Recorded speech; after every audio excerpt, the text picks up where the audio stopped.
Good afternoon. Thanks for joining us to celebrate Greenville's private sector fuel economic development initiative, Accelerate. Launched over 10 years ago, your investment in Accelerate has elevated Greenville's status as a top-tier global community where businesses succeed and people prosper. We'll discuss many of those successes today and reveal Accelerate's priorities for the next 5 years.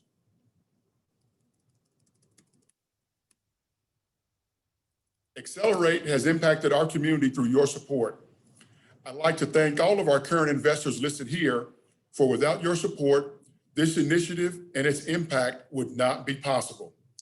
Many of you have made multi-year investment commitments to Accelerate, which have provided the opportunity for thoughtful planning of the program. I'd like to take a moment to recognize those investors that have contributed every year since the inception of Accelerate. This list represents our perfect attendance, the legacy shareholders. These investors have contributed over $2 million collectively to aid this initiative. You've been with us since year one of Accelerate, and we thank you for your steadfast commitment.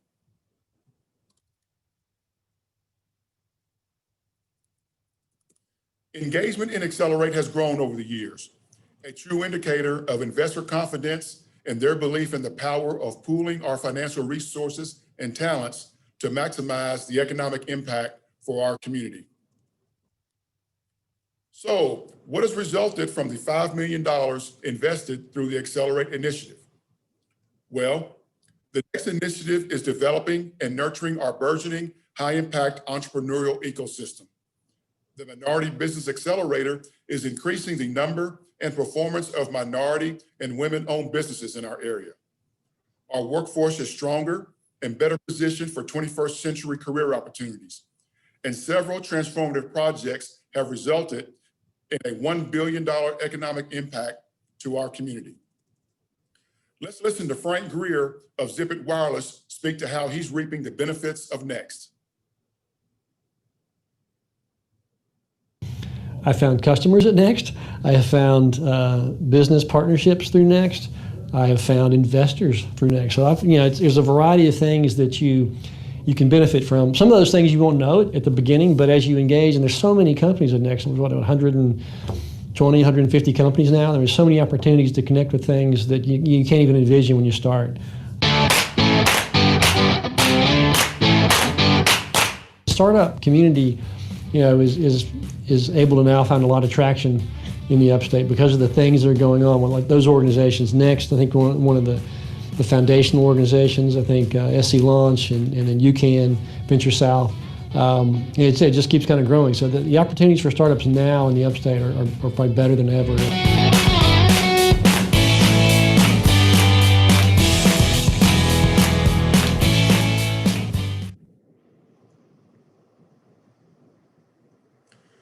Wade Hampton High School alumni and current Howard University student Kennedy Williams was a participant in the Launch Greenville initiative, a partnership between the Chamber and Greenville County Schools designed to provide paid internship and experiential learning opportunities for high school juniors and seniors. Helping high schoolers determine their career paths earlier is critical to their career success and to our community's ability to retain top talent. Let's hear what Kennedy has to say. I do. I'm the business content.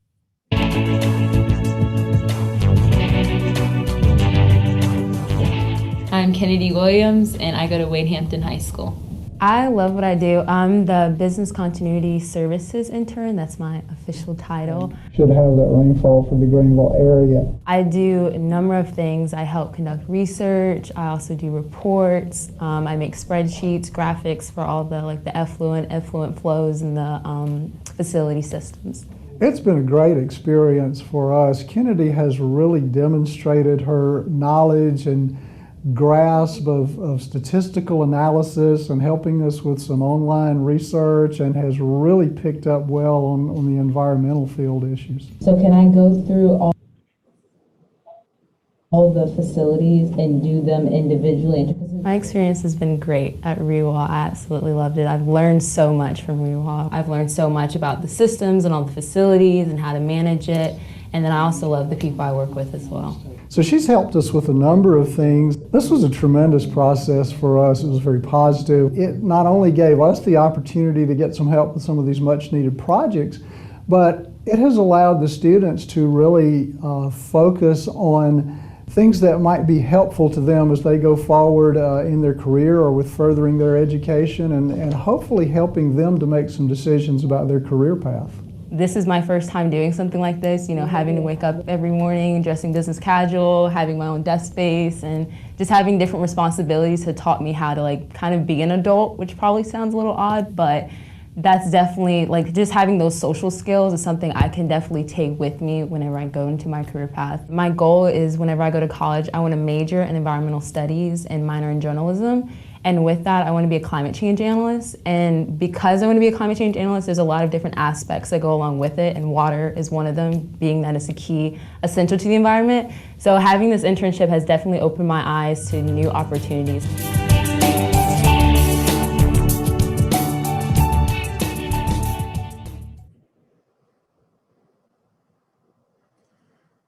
The Minority Business Accelerator has exceeded our wildest expectations, with participating minority business enterprises securing a record number of contracts and employing hundreds of our area residents.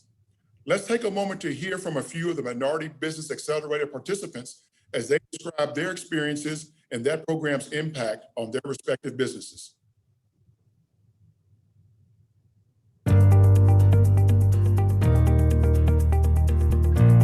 The MBA program, this is where we take high potential, ethnic minority-owned firms, women-owned businesses, veteran-owned businesses, and even businesses that operate in low to moderate income communities. And we put them through this ecosystem where they're receiving targeted training, technical assistance. We help them build capacity and scale to size, all so that they can compete more effectively in the marketplace. The impact has been tremendous. Now, let's hear from our participants of what they had to say about their MBA experience. So my takeaway is that I am not a hobbyist, but a business owner, and that my business can make a profit and I can still enjoy doing what I love to do. I'm very grateful for the instructors. They did not judge us, they guided us, and they understood where we were coming from.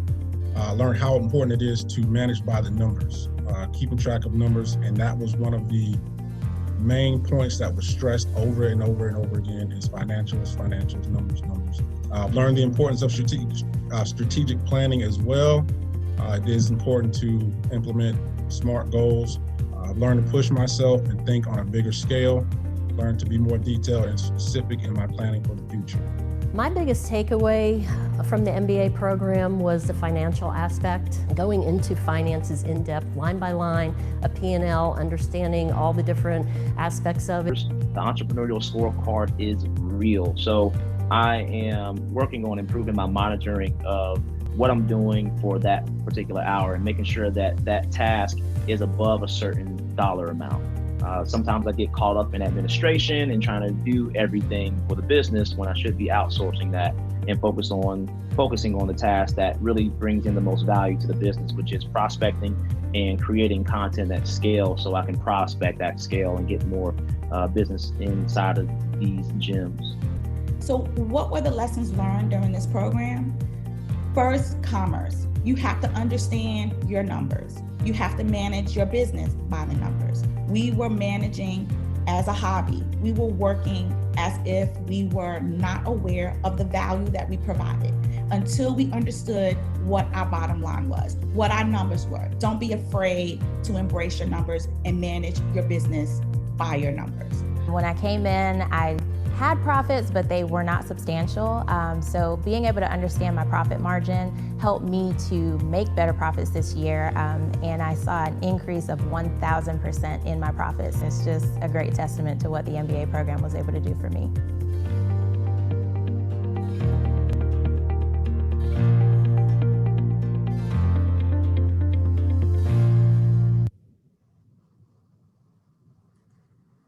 While your Accelerate investment has delivered phenomenal results over the years, there's still more to do to prepare our community for future economic prosperity. Greenville County's population is projected to increase 40% over the next 20 years. There's new and existing office space to fill. There's early stage growth capital to secure, and there's more talent to be attracted, retained, and developed. This chart depicts the ebbs and flows of Greenville County's per capita personal income, specifically its trend as compared to one of our neighbors to the south. While Charleston's per capita personal income lagged Greenville's for approximately 15 years, their economic growth has surged over the past 20 years as their entrepreneurial ecosystem has grown and their community's educational attainment has increased.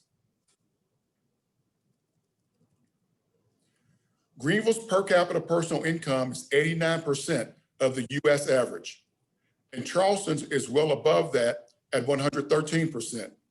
This equates to real money, an actual $6 billion gap in annual economic activity between our two communities.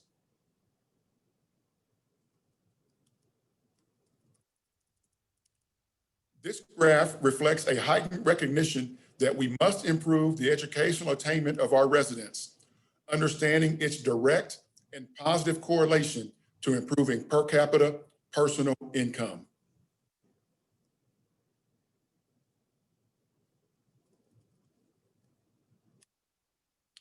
Heightened educational attainment leads to a citizenry that's better equipped and prepared to leverage future opportunities, and a community that's better positioned for greater economic prosperity for all. As this slide projects, the status quo is not an option for us. Continuing our current course over the next 20 years will only exacerbate our current economic activity deficit. We can and must do better. Now it's time for the big reveal.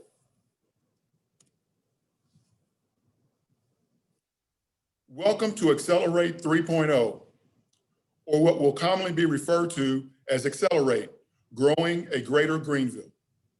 This exciting initiative will build on past successes of the Accelerate program, while doubling down on the foundational measures that will lead to deep and long-lasting economic prosperity for our community. Growing a Greater Greenville requires us to build on familiar initiatives to grow our economy, such as delivering a vibrant talent and workforce and driving entrepreneurial ecosystem growth. In addition to those key initiatives, we will inform and influence decisions by investing and delivering robust economic data. And we will increase the educational attainment level for our working age adults, which will be the foundation of the Chamber's economic development effort. We'll drive entrepreneurial ecosystem growth by partnering with the City of Greenville and others to increase the impact of the NEXT initiative. We'll also expand the Minority Business Accelerator initiative throughout the upstate and quite possibly South Carolina. Delivering 21st century talent and workforce will be an ongoing priority for Accelerate. We'll leverage the U.S. Chamber's Talent Pipeline Management Initiative, expand our partnership with Greenville County Schools to grow the Launch Greenville initiative, and will enhance efforts to remove barriers to gainful employment, including affordable housing, public transit, child care, justice system, and many others. Data is the bridge between talk and action. Providing rich data that engages our leaders will lead to more informed decisions about our community.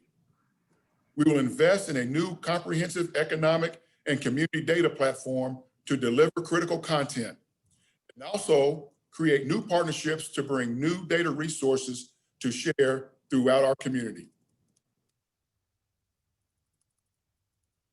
As I stated earlier, increasing educational attainment will be the foundation of our work going forward.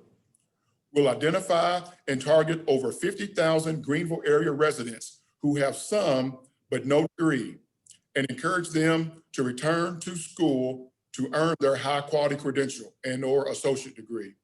We'll raise awareness throughout the community about high-skill, high-wage, and high-demand career opportunities, and the required education and skills to capture those opportunities.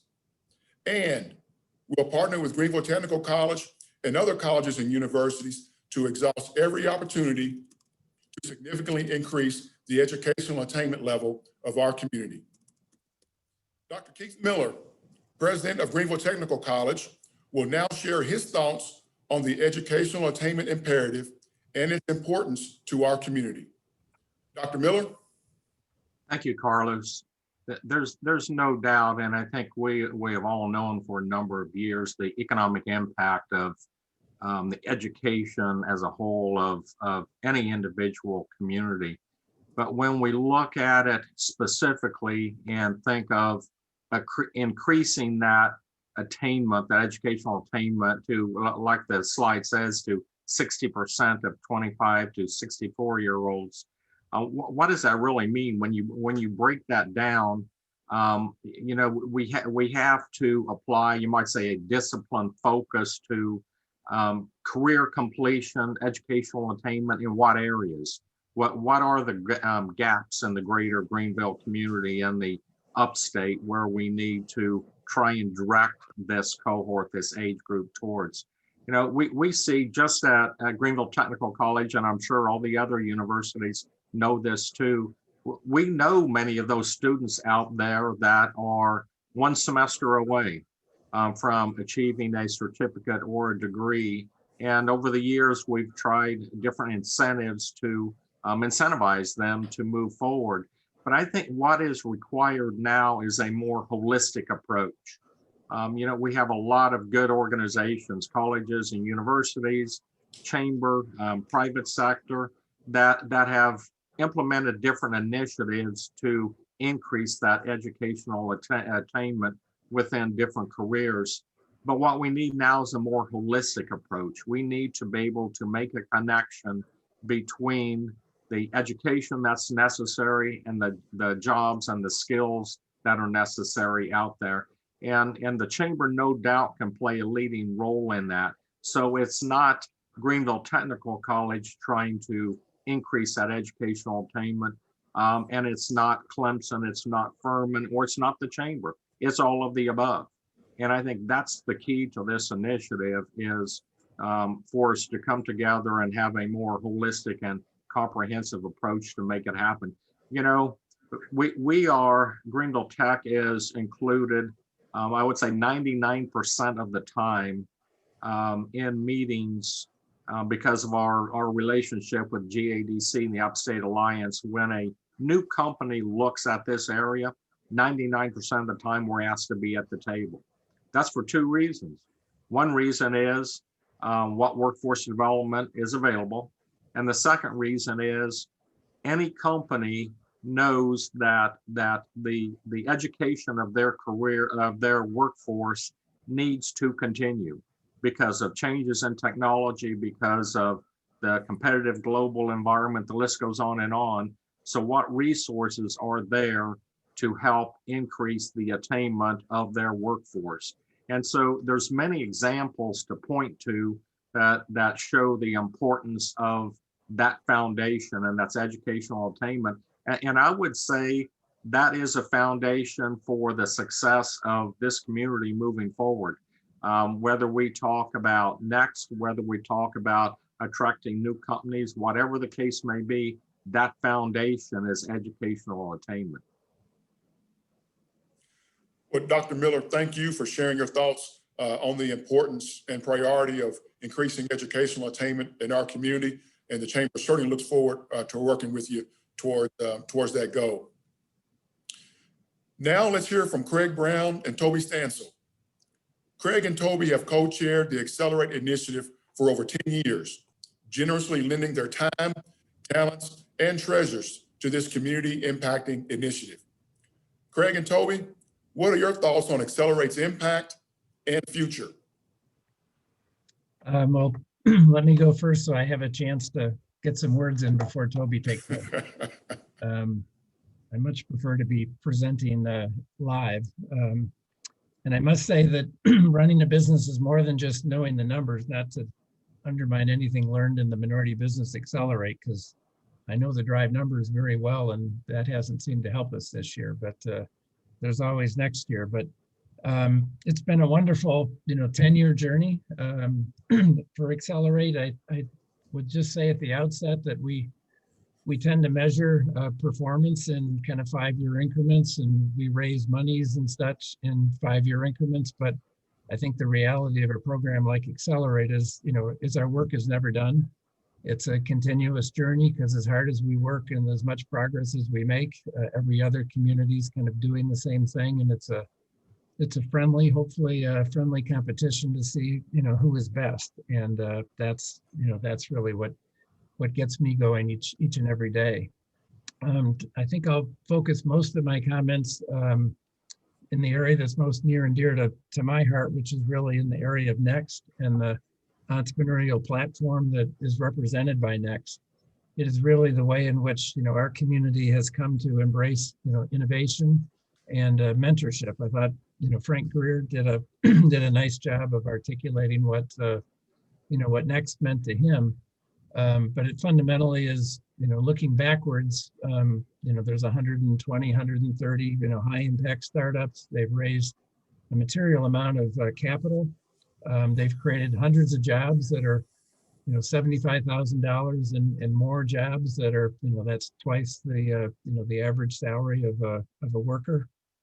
They've created meaningful wealth for those entrepreneurs that have been lucky enough, fortunate enough, and skillful enough to have some attractive exits. We now have three facilities in and around town, and in a top class mentorship program. So I think there's a lot to be proud of in terms of what Next has accomplished, under the banner largely of Accelerate in the chamber. But when you look at Next and what we need is Next is really at what I'll say is an inflection point in its development, and that's driven by several factors, both kind of internal and external. On the internal side, Next has been working through a revised governance structure that will align the governance of Next with its funding sources, and it's all designed to really broaden the funding sources and lengthen the time commitment of those funds, so that Next is able to make longer term commitments and more sizable commitments to the initiatives that it needs to take.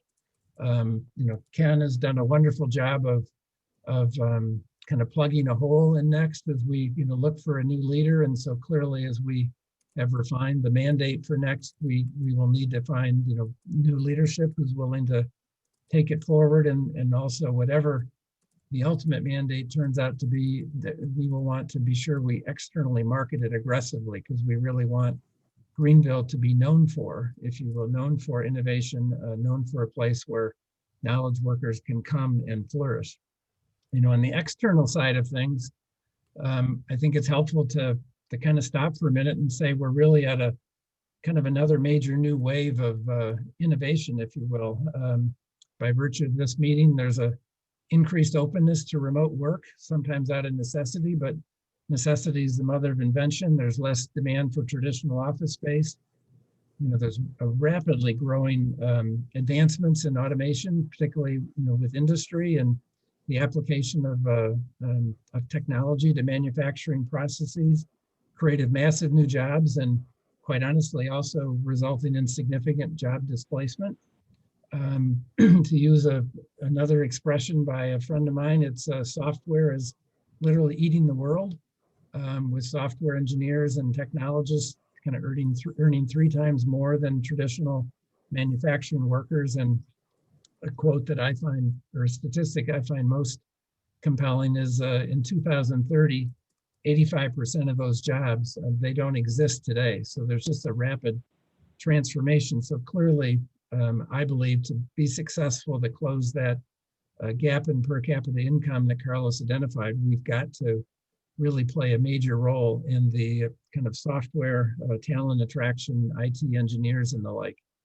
And I think in closing, the final comment was made by Knut Floor, the CEO of BMW Manufacturing, really last week, as Knut was reflecting on BMW as an organization. And he said that they have a global platform. So when they decide to build a car, they can literally build it anywhere in the world. But the plant in Spartanburg That's the most efficient. It's the largest BMW plant in the world. They produce, which still is mind-boggling to me, 1,500 cars a day, 1,500 BMWs. I only want one of them, but anyway, a lot of them. 70% are for export, and that plant has to be competitive. And they're fundamentally, residing here in a high-cost market. The United States, South Carolina is a high-cost market, so the only way that that plant can stay competitive on a global basis is fundamentally through innovation. And Knut made the comment that you might hear it again down the track, but we really want potentially the upstate to become known as the Silicon Valley of manufacturing, as again we try to innovate. So having innovation and having entrepreneurship is one of the future pillars and one of the past pillars of Accelerate. The private fuel capital from the upstate is, I believe, absolutely appropriate. And just wanted to thank everybody in this call for contributing in the past, and I know for continuing to contribute not only your thoughts and your leadership, but also your finances. It all works together in a very holistic way so that we can really ensure we close that gap that Carlos identified. So let me now turn it over to my co-partner and Toby Stansel, who will kind of offer his thoughts on our 10 wonderful years together. That's using the term wonderful loosely there, Craig. But listen, I just want to say, it really is a pleasure to see everybody that's in this remote meeting. These are unique times, and we have to make the best use of technology to connect with each other. One of the things that I've learned in the age when we can do everything, almost everything digitally or remotely, man, there's huge value in being able to still see each other and interact with each other in an interpersonal way. And so today that's compromised. And so these are the best mediums we've got. But I want to close before I turn it back over to Carlos with not just an impassioned plea to y'all, but just tell you, when Craig and I started this journey, when we became co-chairs of Accelerate, really 11 years ago, it kind of kicked off in 2010, but we decided we were going to do this together in 2009. The truth is, we didn't know where to aim. It was ready, fire, aim. And luckily Next was kind of in its early stages, and it just gave us a logical place to focus our initiatives and our efforts and whatever intelligence we had, and to try to create something that mattered.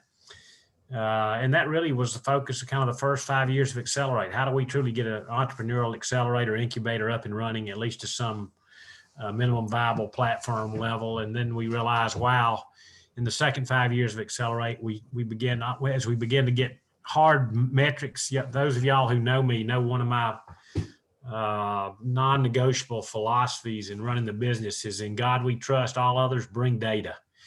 And for a long time, we're operating on innuendos and anecdotes and thoughts and opinions and perspectives. But once we got data, we realized that across the upstate, especially in Greenville County, that the quality of life and economic prosperity was in no way equally distributed. And that's when we, the Minority Business Accelerator was really kind of an early effort initiated by Nika White. And I got involved at the ground floor, and over the next 7 years, we poured everything we had into that. And all you had to do is look at the slide that Carlos showed earlier, and it showed the economic impact that's been made. Is we've equipped, I say three things: we've energized, equipped, educated our minority business leaders in Greenville, not nearly as many as we need to, but a number of them, so they can be more successful. And in that case, one of our major measures of success are the kind of businesses that as they grow, they're not going to necessarily be highly automated and maybe grow from a revenue perspective, but they're going to put people to work. They're going to put other people in the minority business community and beyond that to work. And guess what? It's going to extend prosperity of life to a greater expanse of the Greenville population. And so here's what we've learned. The order that Dr. Keith Miller and I've known Keith since he got here. I've known Craig since he got here. But the order we're going in today, Carlos first really has provided the vehicle through which we could deliver these initiatives. I don't want to call them programs. I think that's too sterile. but through which we could plan and execute and deliver these initiatives. But Keith represents education. Craig, from the very beginning, and even today as he's on the board, is represented, understands the value of creating game-changing businesses and from entrepreneurs that are willing to take a risk, and our need to support those both from a mentorship standpoint as well as from a money standpoint.